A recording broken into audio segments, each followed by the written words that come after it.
Welcome to Fort Fritz, your one-stop for current events, news, and all forms of entertainment relating to the paranormal, the supernatural, the Fortean, and things that go bump in the night, all packaged and presented in the form of know-nothing, know-it-alls, entertaining the unknown.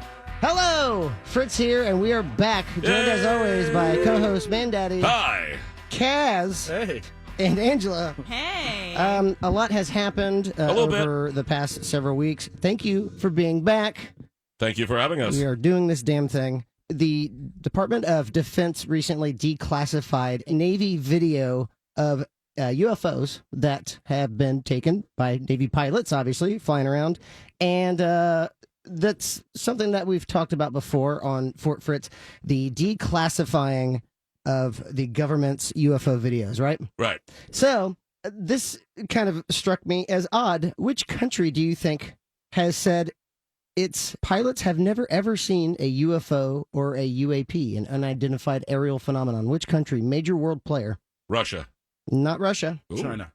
Not China, but you're close. Japan. Japan is right. Really? That's right.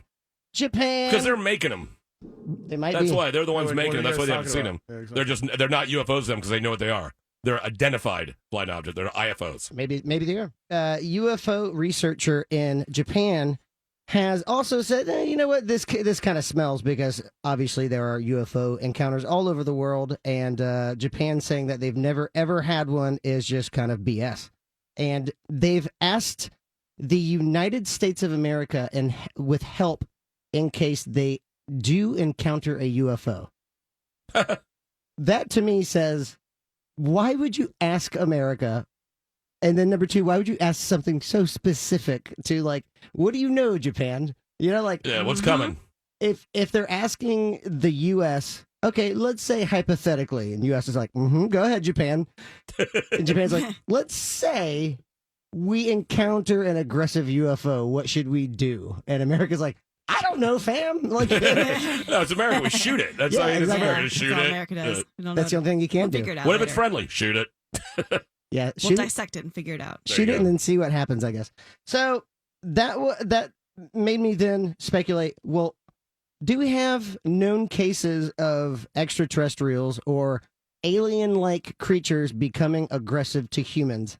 There's two really specific stories where Ooh. we think something really, really bad happened.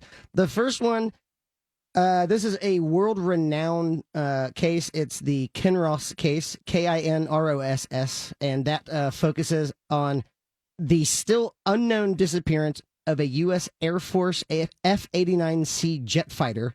This was scrambled in late November 1953 on an active air defense mission to intercept an unknown aircraft over Lake Superior. And then what happened after that, no one really knows, because the plane basically fell off of radar after climbing to 30,000 feet, and then it descended with permission 7,000 feet, so 30 to 23,000 feet, and then turning east, and then encountering the unknown aircraft. The unknown aircraft kept going on, and the airplane vanished. Got eaten. It was completely eaten. So to this day, and actually two service what year was members, that? 1953, Ah. two service members died. They were never found. There was no wreckage, nothing. They completely vanished without a trace off the radar. But the unknown aircraft kept going. Huh. So that's kind of scary, right? Oh yeah. Well, That's something. yeah, but It's a thing. that's the United States Air Force. They're maybe better equipped with dealing with extraterrestrials, right? If they are aggressive. But average Joe Schmo, maybe he's a little better. Maybe he's a little tougher, right? Sure. You would be wrong. I'd say that the average Joe would like to think he'd be tougher. Yep. A Brazilian man named Joe Prestes Filho. Sure. What? It's Joao, so it's like Joao. A farmer from the village of Aracaraguama. Of course.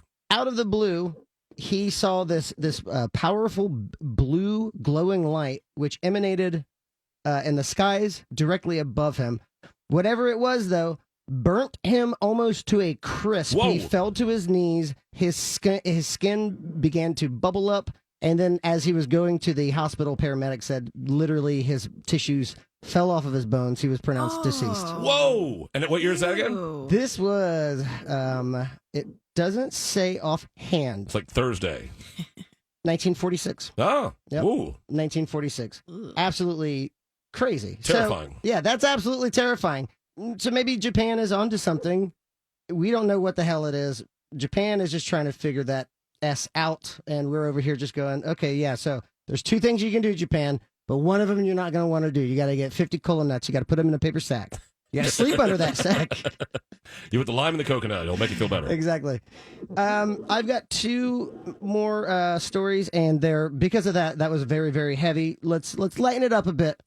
Lighten it up a bit, okay? Okay. little joviality. Rome, the ancient Italians. What were they known for? Some of their developments and their gifts to humankind. Aqueducts. Aqueducts. Very nice. Pesto. Pesto. Gods. Gods. That they stole from the Greeks. There is now new evidence outside of Mount Vesuvius in Pompeii that they have found ancient staging grounds for cycles of use and reuse. They would take their refuse out to a landfill. That's amazing. And they would have people who would collect the different rubbish and put them back into fertilizer for different farmers to come and collect and make their crops grow. That's Really? amazing. Yep. Huh. So that's pretty neat. Good on them, ancient Romans. And Now, if only we could learn to do that. I know. Everything is here for us. The sun can give us all the power we need. We can No. take everything and recycle it, but nah. So wasteful. Just throw it in the ocean. Yep. Yep. Let the dolphins deal with it. And finally, last but not least, researchers have spent a lot of time studying the Egyptian fruit bat.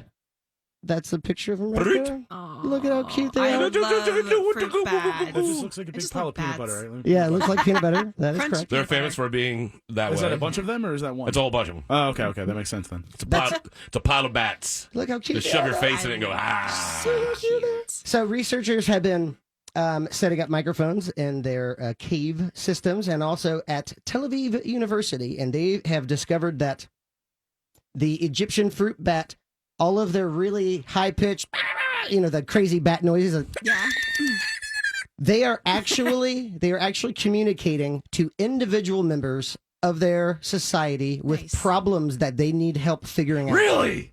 Oh my gosh. Researchers have found that they communicate as a species on an individual basis, bat to bat, with problems, and they argue a lot and they fight, and then they go, "Get over here, you big dummy! That's how you do it, you dumb idiot!" Then they're like, "Hey, f you, pally!" But they're like, chittering, It's like chittering. a bunch of New Yorkers all the time just yelling at each other. It's like a bat comment section. Yeah. Yep. Yeah, they studied these bats. The scientific name, because why not? Let's butcher this. Go for it. There's Rosetus aegyptiacus. Sure. All right. For Cool. 75 days, they used a modified machine learning algorithm originally designed for recognizing human voices, and they fed 15,000 of the bats' calls into the software. They analyzed everything with corresponding video to see if they could match the calls to certain activities. And what they found is that they have a very close-knit society with individual members of their community, and they all work together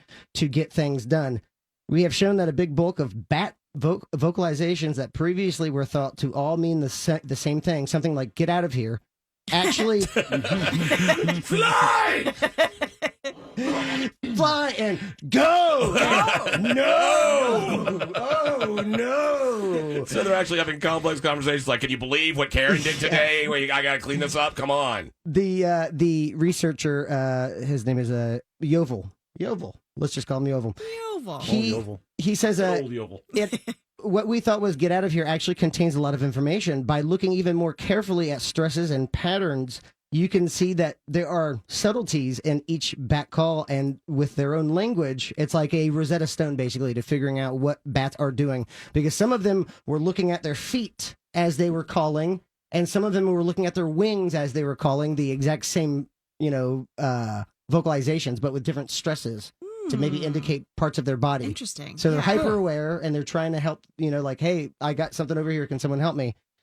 Which just goes to show you, We are learning more and more about our world every day. We know now that bats individualize. They feel, they fear, they love, and they work together to bitch and complain just like humans do. That's the most like humans. Absolutely. Yeah, that's our number one trait, actually. Yeah. We can learn a lot from these Egyptian fruit bats. I hope that we find out more information. That was SmithsonianMag.com, by Very the way. cool. Nice. Absolutely just amazing. And this article actually came out in 2016, but there's more information now after studying all of these bats. Nice. So we're just like bats, and we're just like our dogs, and we're just like our cats. We're all going through this earth at the same time, spinning about 10,000 miles per hour on a circular ball of molten core fire spinning around something else that's on fire. It's going to be a wacky, crazy ride. Thank you so much out there, everyone listening. We're back in just a moment with more Fort Fritz right here on Real Radio 104.1. Fort Fritz on Real Radio 104.1. Welcome back to Fort Fritz right here on Real Radio 104.1. I am Fritz, joined as always by co-host Mandaddy, Angela, and Kaz. And now Kaz is going to tell us the 3 things he's recently checked out, starting with, I think, the Weekend So the album, new album right? is called After Hours, and I think there's a couple singles out already. Blinding Lights is the big one. Everyone's been constantly nonstop playing. Is it After Hours? O-U-R-S? No, H-O-U-R-S. I mean, O-U-R-S. That's good. After hours. Missed opportunity. Hours. It's deep. That's what we're gonna call. That's like that's yearbook stuff. That's what we're gonna call like season 5. Yeah, After Hours. After Hours. So, this is appear to be about 14 songs. Yeah, 14 songs, about an hour long. And I would say right off the bat, 5 of them immediately went on to like the favorite playlist and was just like, Nice. wow, these are Okay. bangers. Yeah, like Cool. fantastic. And it's that, I don't know, it's kind of bedroom pop, chill, wavy, kind of smooth, 80s. but also kind Very of 80s. He's always had a very 80s Yeah. synth style, like the classic old school synth like styles. retro synth or whatever. Yeah. Max Martin writes a lot of his stuff, too. Oh, really? Yeah. Who's that? Max Martin is one of the most decorated songwriters in any generation, and he wrote "Don't Go Breaking My Heart." No, wait, hold on. Backstreet Boys. I Want It That Way. That was a massive hit, and he wrote. That's a banger though. I Can't Feel My Face When I'm With You. Oh Okay. yeah, that one. Yeah. Bangers, But bangers all I'm around. not again. Yeah. So good. And I think in every music video he dies at the end. The Or Weeknd. something. Max Yeah. Martin. No. No. Who knew? The Weeknd, like all Oh, the, really? I think all of his music videos, he dies at the end. Huh. I need to look into that. Yeah, and then the False Alarm music video actually is really great because it's like from the perspective of playing like a first-person shooter video game. Oh, okay. All right. It's really good. Neat. Damn. Okay.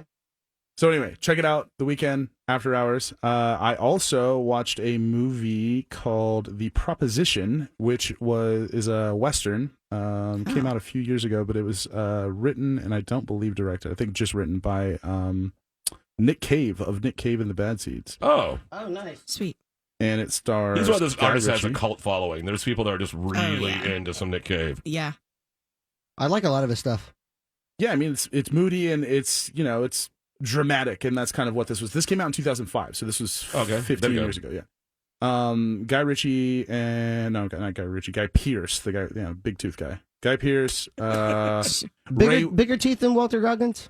No. Walter Goggins does have some big Goggins. teeth, man. Chompers on that man. He does have some chompers. Gotta love some Goggins. Me too. It has that guy Danny Huston, H-U-S-T-O-N. Huston, who was Wait, in who's that? Probably Angelica Houston's kid. Houston. I don't know. Houston. Is Angelica Jellicle? She was Jellicle. in 1977. Have you watched any of that movie?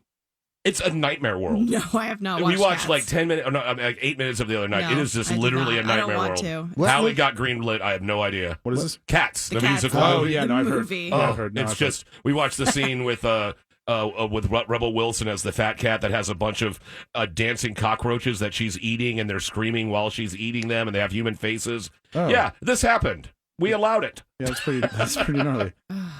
So the Proposition was really good. It's actually it's a gritty western, but it takes place in the Australian outback during nice. when did it take place? Early 1900s. And it's basically the perspective of this guy who's involved with the Australian army, who is attempting to civilize this area of Australia that is plagued with Irish gangs, Irish settlers that have like come in. And If you just stopped Australia. before you said gangs, it'd be so horrible. It's It was plagued by plagued the with Irish. Irish. Plagued by the Irish. You know what? They were crawling with them. kind of. So Guy Pearce is the middle brother of this gang of Irish brothers who kind of are terrorizing the area, and the proposition that he is presented with is go find your older brother and kill him, and then we won't kill your youngest brother, who is this kind of Oh my gosh. the youngest brother is kind of this like very simple kindly kid who's got two kind of rowdy older brothers, and the middle brother's Guy Pearce is like the protagonist of the story, and the older brother's this kind of psycho older brother gangster guy.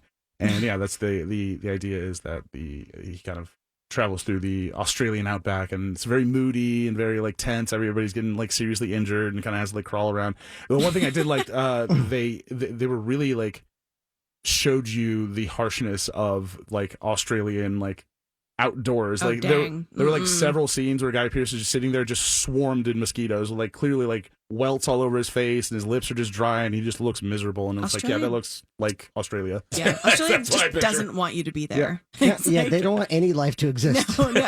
Just animals. Everything wants to kill you. Yeah, they So- want the sun and the arid conditions to kill everyone. So kind of like your Tom and Shoed story, where that handsome man was just covered with those mosquitoes. Yeah, exactly. That's what I thought of. Yeah, that body and on the he- beach. The Handsome the body. dead, right? Exactly. The dead man was able to withstand it, and Guy Pearce just through sheer will and Dead man handsomeness. was able to withstand it. Dead men are resilient. They are. Yeah, Yeah. no, if nothing else. So it hit the right notes of the Western for me. It's that kind of like bleak, stark kind of living and like terrible stuff happening, and then the kind of political socio stuff. So they had this one Aboriginal man who was like they captured. It was Captain so and so, Captain Johnny or whatever, and he was the one that had to go talk to the other Aborigines and like make them come out and give themselves up or whatever. And so it's that kind of like creepy, like I don't know, that like racist, weird like- Manipulation. yeah, it was- Yeah. that kind of stuff. It was like really well done, well folded in. So I'm gonna give it a solid 6 out of 7. It Whoa. was fantastic. Oh, I would say go wow. check it out. That's a damn near and I've classic. been like getting onto westerns, trying to fold into that whole universe, and that is a really good example of it. I think it's Nice. like it hits all the notes. It's got the gun, like a couple of gunfights, not too much. Outbacky traveling, and people crying and whatever. So it's good. The final thing, Final Fantasy VII remake has been out for a couple weeks now, and I think I'm about halfway through it. Everyone says it's about 40 hours, and I think I put 20 in so far. I hear it's amazing. It's fantastic. It's really good, and it's beautiful, and the music is really well done. And it's a different game. They completely added like new parts to it. You control different characters. It's like a whole different thing. So it's not the same thing. You're getting a new experience out of it. And I really like. I didn't think I was going to, but I like the way they melded the old like turn-based style of playing the game into the new, having to like kind of mash the attack button and stuff. That's They basically- classic RPG, Correct. Yeah. which is a role-playing game, role-player game or role-playing game. Turn-based strategy. Yeah. And right, turn-based was like a menu would come up, and you're like, oh, I gotta Yeah. pick to do a potion or whatever. It was almost like playing like a tabletop game, and it got Really tense. fast music, like Right. and And then, Just like that. but then, so yeah, this does a good job of basically like melding a newer like action RPG style into the old, turn-based thing. So it's good, and like I said, very very pretty. Some amount of stuff to do, kind of like off the beaten path, like side quests and things like that. But it doesn't seem as rich as the original. I think they kind of forced the first part of it out quicker than they needed to. So I'm looking forward to playing the rest of it. I don't know. I don't know if I want to rate it yet. Yeah. So we'll go. But enjoying it so far. Yeah, tentative 5. Enjoying it so far. Ah. So you had Weekend After Hours, and you gave that one what out of no, 7? No. Oh no, that was let's do that another 5. That's a 5 out of 7. That was Okay. solid. 5 out of 7. Okay. Yeah, I say 14 songs, and 5 of them are like immediately go on the playlist. Like I went through Nice. 30 something Lil Wayne songs off the funeral and only put one on. And Oh. Which I one love was Lil it? Wayne. Scream. I forgot which one. That was the only one I Yeah, liked. the one, it was 2 Chainz on one of them. It's just good to hear him again. I don't know. There's just something. There was there's a something lull that's where like the comforting. codeine was hitting hard. Like I it was like know. 5 or 6 years ago. Like we had like Codeine Wheezy, and now we're like he's coming back. Like The he's- lean took over. Yeah, He's not. He was never the same after that. yeah. No, it's not. It hasn't never hit like the Ugh. Carter 1 Wheezy. But this is We were talking about how like growing up in Holly Grove. Missed it. Oh, special bonus review. Finished the show Treme. It's on HBO. It is by David Simon, the same guy that did The Wire. Kind of goes into post-Katrina New Orleans, and I finished it up. Fantastic end to the series. Doesn't really disappoint. Check it out. That one I'm giving like a 6.5, almost 7. I loved it. Damn. I banged through it. Yeah, I really enjoyed that. The movie The Proposition. What did I say? 6? Yeah, I said 6 out of 7 on that one. I'm just making sure I wrote down the proposition, not the preposition. Don't end a sentence with it. Yeah. Ha. The on, the above, and the Final Fantasy VII remake, which right now tentative. It's still too early to really review that one. It's definitely exceeding my expectations, so I'm happy for that. But when I finish it, I'll give the full review and we'll go back over it. Are you guys checking that one out at all? Have you? I checked out the demo. I checked out a little bit of the demo. Yeah, like I said, I did like the way that it combined the classic turn-based with a little bit more button mashing. Miss Fritz is still playing that one. She hasn't really gotten back to it because half of our house is demoed. Yeah. So at least there's not a pandemic going on. On that note, let's take a little break. Come back with some more reviews And stuff. General camaraderie. Back in the saddle. You're listening to Fort Fritz on Real Radio 104.1. Fort Fritz on Real Radio 104.1. Hit me! There's not a minute to spare. Don't worry. Hi, and welcome back to Fort Fritz. We are back in your ear holes. Just remember, you can always listen to everything we have done in the past on the iHeartRadio app. Get that app. It is the #1 for podcasting right now. You can check out all the shows, everything that we've done. You can check out the Campfire Tales. There's a lot of great content there on the iHeartRadio app. So put it on your phone and just start listening, and you'll never, ever stop. So right now, it's so pleasant. It takes over your soul. You will have no life. Trust us. It's pretty okay. There's no reason to deny. You will not have a life. So right now, it's time for Angela to inform us what's been going on in her life. What is up, Angela? You know, just living at home, quarantining with the cats. You know. It's quarantine. It's quarantine. Quarantimes. Well, that was Cat Minute of 2020. Yep. that was it. Nice. Well, before I get into some of my stuff, what's something that you guys have learned or done during this quarantine? What's like a project you got into? What's something you wanted to get into? Holding my sanity in my hand like a puddle of water and watching it sift through my fingers. Nice. If you really had to live in your living room, you could do it. Yeah. Totally. It's easy. It's easier. Yeah. It's easier than It's people in the think. name. Yeah. Living room. You live in it. Thank you. I learned E, A, and D on the guitar. Mm. And I That's- learned that my fingers are too fat to do A with all of them jammed in there. So I gotta like just smash down You on can the just do entire this. thing. Yeah, no, you can just do the one. And it was But annoying nicely me. done. That's awesome. I came to that on my own too. I was like, you know what? I'm just gonna jam all these down, and it still sounded good. I was like, you know what? Nice. Guitar playing. Yeah, Take that. if you hold down everything on the second fret, even the first string, the little tiny E, that's an A6. I always just play A6. It's a more Okay. beautiful chord. Just get a capo. Just get a capo. That ready. too. Okay. That's really all you Nice. gotta do. What have you learned, Angela? I taught myself how to French braid my hair. Nice. Oh, Really? Nice. Is that what it you're rocking right now? I Hold on, can I am. see? Yeah, Yes. I want to see this. That looks very complex. Yeah, Yeah. I don't. Eh, Looks like a loaf of really bread. excited. Congratulations. Well, yeah, because my hair is getting super long. and it's out of And- necessity. Yeah, and my ponytails were just so heavy they were like pulling my hair too much. Ugh. And the braid doesn't do that as much, but it still keeps it out of your face. And it's so nice for running and yoga because you don't have to worry about the hair tie being there and rolling over it. And it's so convenient. It's like buttressing. Yeah. Your hairdo. It's amazing. I love it. I'm kind of obsessed with it. And now it's just like the thing that I do when I'm watching movies or a show Mm-hmm. that I'll like slowly, and then I get really excited because I've been learning for the past couple of weeks how to do it. And so it's like every time I do it, I'm like, ooh. And then I take the mirror and I look and I'm like, it's a little messy, but I'm getting there. And like, it's been getting better and better and better. And today I was like, it finally looks like a real one. So one thing that I watched while doing a French braid in my hair was the movie The Lighthouse. Okay. Ooh, so good. Yeah. And it was 2019 Okay. starring Willem Dafoe, which, by the way, did you guys know that he's in American Italian? actor. He It's was. Oh no, He has dual citizenship. Willem. Willem Dafoe. Oh, really? Very interesting. Kind of a German, Hungarian kind of sounding name. Yeah.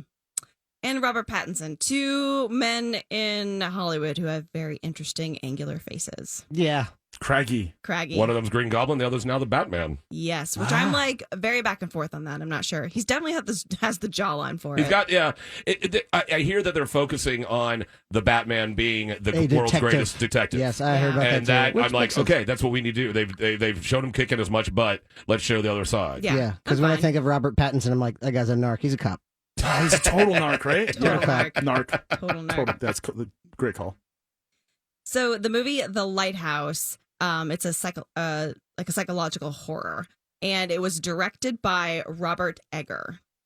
Do you guys know who that is? Robert Eggers. Egger. The no. Vitch. The Vitch. The Vitch. Yes, he The directed Vitch. The Vitch, which was a fantastic. I loved it. Oh, with Anya Taylor-Joy. And Black Phillip. Yes, Black That's it. Phillip. Black Phillip the goat. I Anya have that pop Taylor-Joy. figure, the Black Phillip pop figure. Totally have it. Oh, do you? Yeah. That's awesome. So Robert Eggers actually kind of co-wrote this movie with his brother Michael, and it was originally supposed to be based on Edgar Allan Poe's last story, The Lighthouse. Okay. It was like one of the last things he had been starting to write before he passed away, but it really has nothing to do with that. Like that story was he didn't even finish it. It was kind of like a series of diary entries. This person was going to be, it was like based in 1796. He's going to be staying on some isolated island off of Norway, taking care of a lighthouse. So there is that aspect of things. Go on. He was going to be staying there and also writing a book. He has his dog. I love how Kaz is just in the palm of your No, hand. this is all the same stuff. Like, yeah, this is exactly what I was thinking the whole time. You are agreeing and disagreeing with every in real time as she's about to say, but he's shaking his head no. And then as And you're yes. finishing up that sentence, he's saying yes, Yes. as you're. But Oh, yeah. No, Yeah. that was really cute. Watch that. It was like you guys- Dorbs. Thanks, Kaz. kindred It was- spirits. Robert Pattinson character is named Ephraim Winslow. The narc. Ephraim Winslow. Ephraim Winslow. Narc name. And the first image you get is just this terrible, foggy, cold. They're on this boat. You can tell it's probably in the 19th century.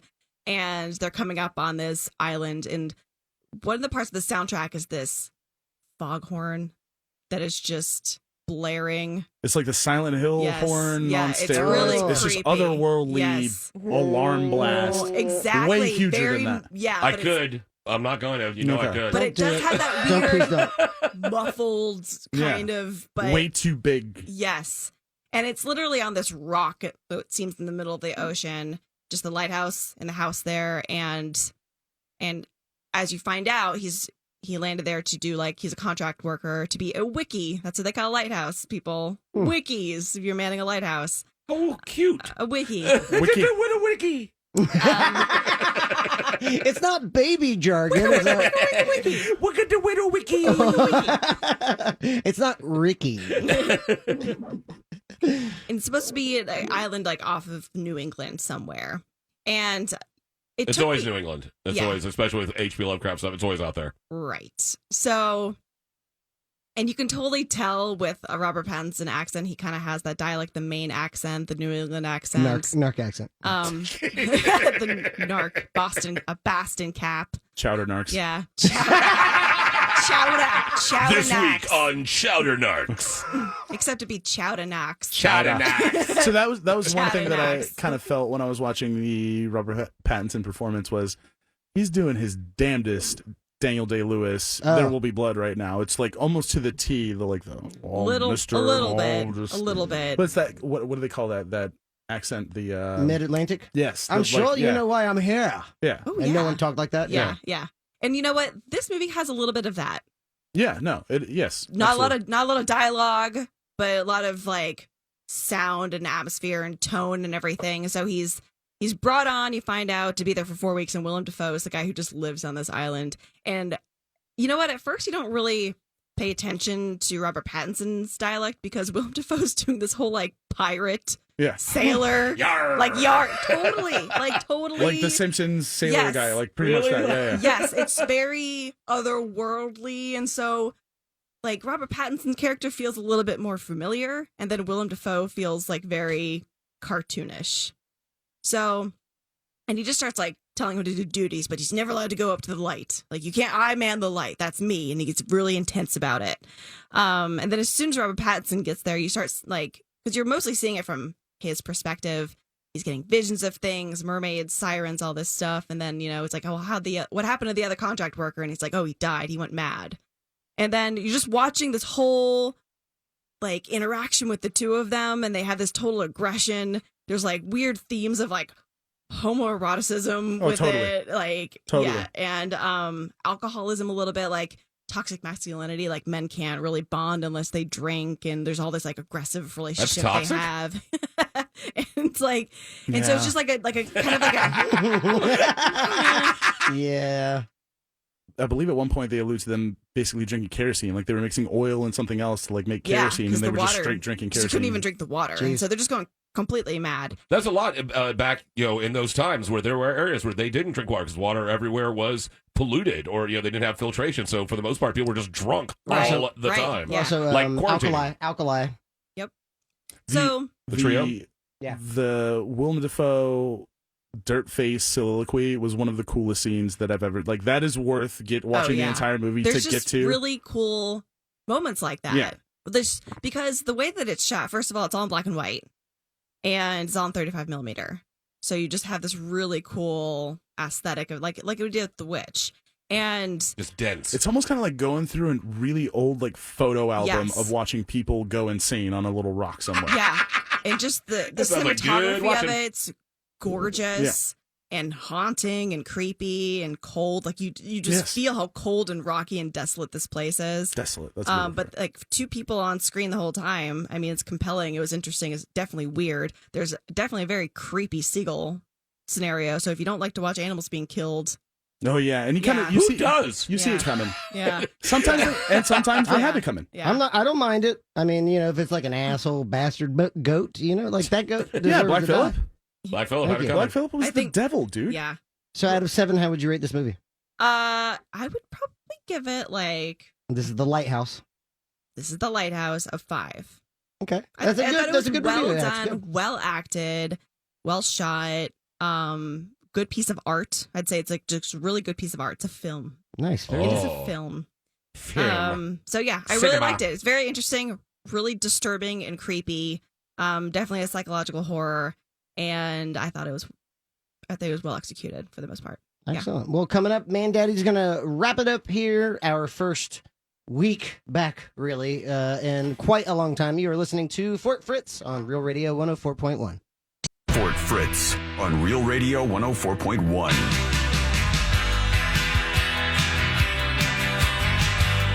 Welcome back to Fort Fritz on Real Radio 104.1. I am Fritz, joined as always by Angela, Hello. Kaz, Hello. and Mandaddy. Hi. You can always follow us on social media 2 ways, really. That's it. Facebook, that's Fort Fritz, and also Instagram, Fort Fritz. I was gonna say I passed by the Instagram the other day, just strolling on by, and I think we have more Instagram followers than we do Facebook. There you go. So follow us on Instagram. Or yeah, both. Let's get it up there. Mandaddy, what you got for us? Just a whole bunch of crap. Just all the different things I've been watching over this bizarre period in the history that we've all been going through.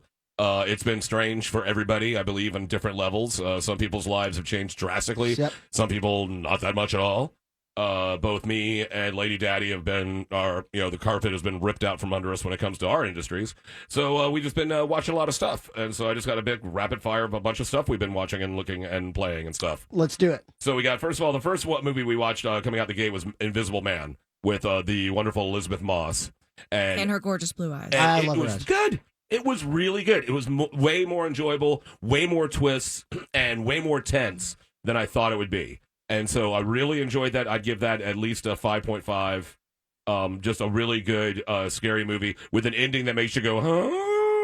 Another movie we watched was the Beastie Boys documentary that's on Apple TV right now. There will be boys. Yeah, and it is so good. If you're a Beastie Boys fan, you have to see it. It's done by Spike Jonze. Nice. It's ad rock and Mike D on stage talking to an audience, and then they're showing old clips and talking old stories, and then they'd show stuff, and just it was just a really good document. And how do you rate that? And that's a solid 6. You know, I mean, solid 6 all day long. A movie I watched that I absolutely loved was called The Hunt.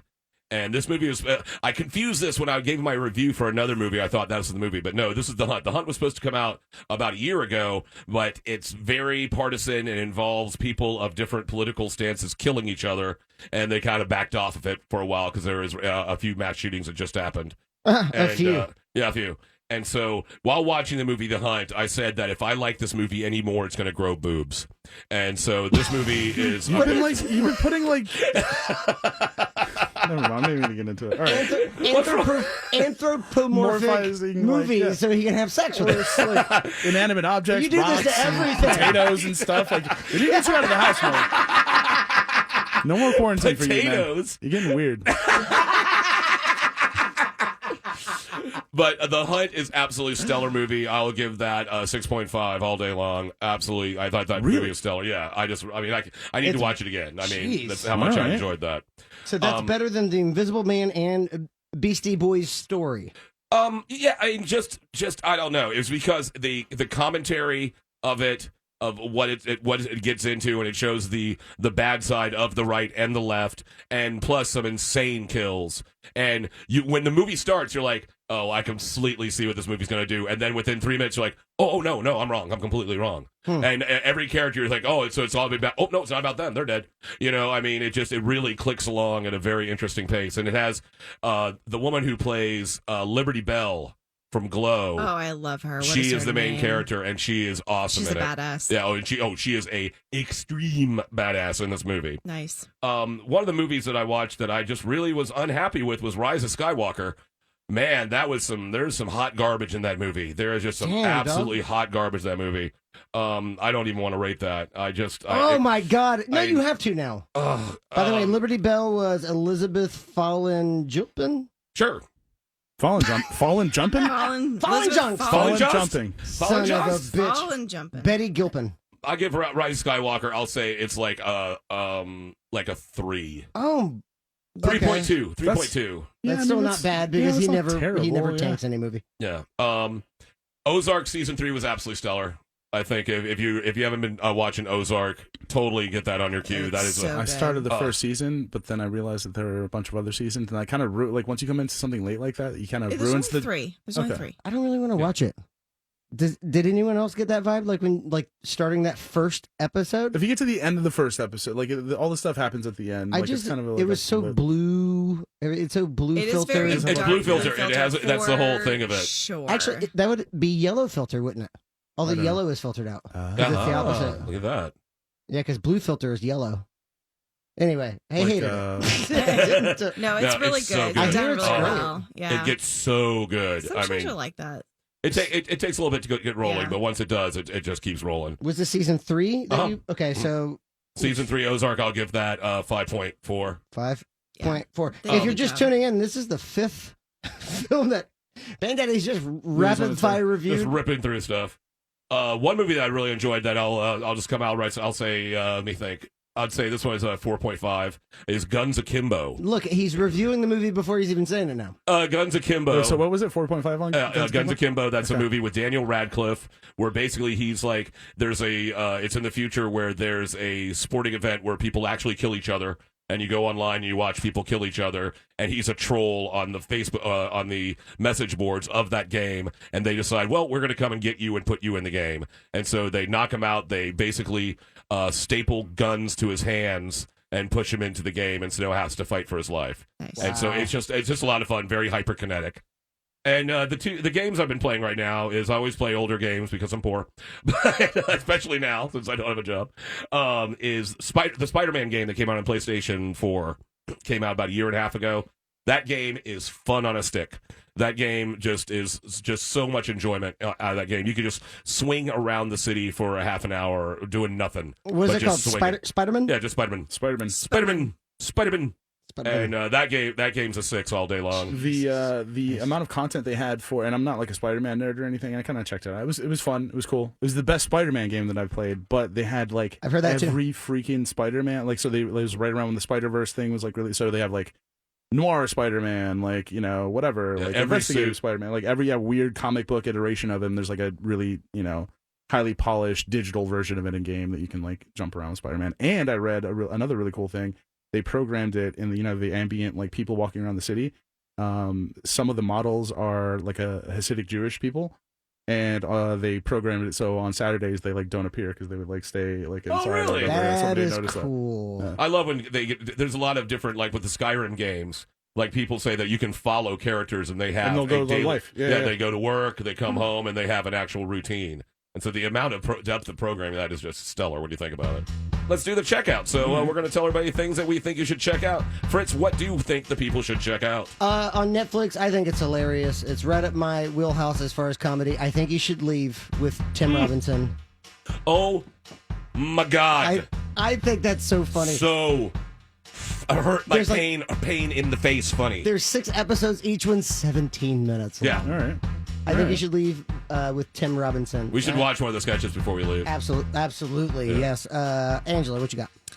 So I recently got back into comedians in cars. Getting coffee? Getting coffee. Yeah. And I love that. And Jerry Seinfeld has a new special out. Oh, what's it called? And it's great. Thanks, It's called 23 hours to go. 23 hours to kill. To kill. Yes. Okay. It was really good. He's a legend. Jerry Seinfeld's a legend. He's great. Mandaddy! Well, what you should check out, I normally have gigs. I've been doing trivia live on my Facebook page twice a week. And that's been a lot of fun. I mean, you have to be on Facebook friends, so I guess you could try. I don't accept a lot of people's... I know. It's just because I get very political on my page. I do. It's my Facebook page. I get to do what I want. I tend to get political, so if that gets you mad, then you're not going to like my Facebook page. But that's been actually going... People have been very kind and been tipping me really well. And so anyone out there that's been playing my trivia and has tipped out, thank you very much. That's been amazing, and it helps more than I can express. What's the PayPal or Venmo? It's Mandaddy667 at Gmail. Mandaddy667. Yeah, across the street from the Beast. Okay, I got one. Don't check out Like it. Little Fires Everywhere on Hulu. I tried checking out Reese Witherspoon and Reese Witherspoon. Carrie Russell? Washington? What Carrie? Washington, yeah. I tried. Everyone was I've heard swearing. it's really good. Everyone was swearing by it. I heard the same thing. Try checking it out. Garbage. All right, that is it. Thank you very much for Street. listening. Thank you for listening every week. Thank you for coming back to the Fort. Fort Fritz is back. And now it's time for us to leave. now we're leaving. We're back. We're back. Gotta Okay, go. we gotta go. Thanks for listening. This is...